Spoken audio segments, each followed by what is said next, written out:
Oh yeah.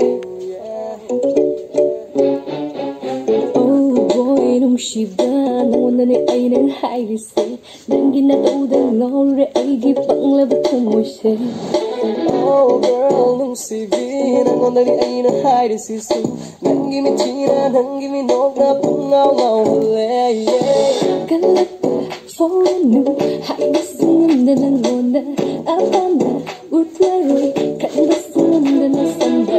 Fajava kayasu ikaiba faure nangonda nungsiba pungamak maitira nangonda.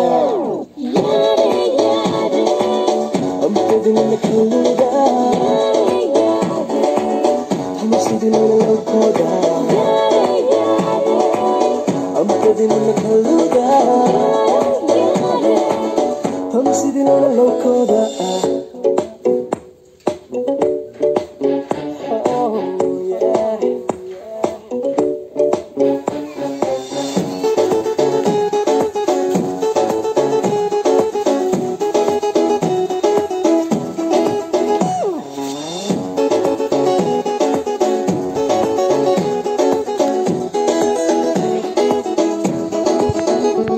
Aina online da lady say Namu yang jiga ngai bani Nangi putting da kandi bado Hana kudo ke ngai bani Nanga wakal da kubanate Nanga nipanga laklabane Nanga chambana hani mado Ura hai hori apok lage.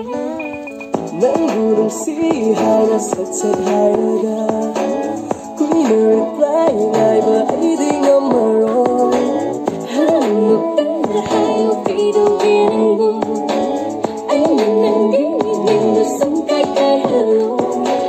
Fajava kayasu ikaiba faure nangonda Nungsiba pungamak maitira nangonda. Kalapa phonu hairisi ngunda nangonda apanda utlaroi kanbasi ngunda nasanda.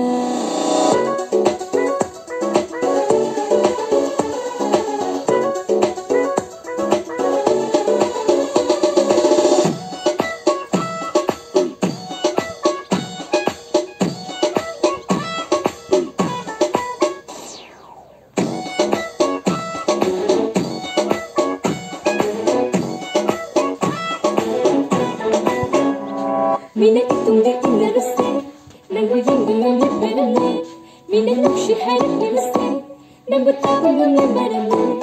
Nangi thamoida muna khangi Nangna khalido ai khaktani Mina hainingba haijasanu Nangi paukhongdi aina khangi.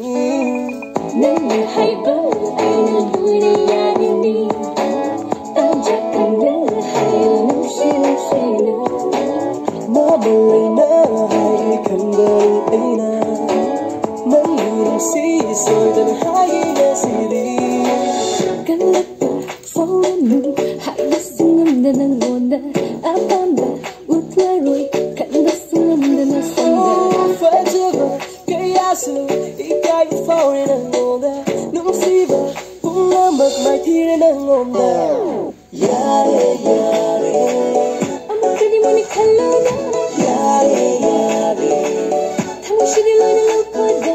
Yare yare Amakani muni kalona Yare yare Thamushidi loina laukoda.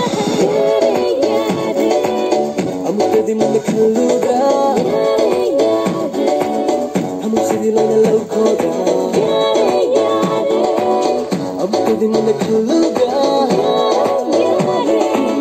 Hamusidi lana laukoda.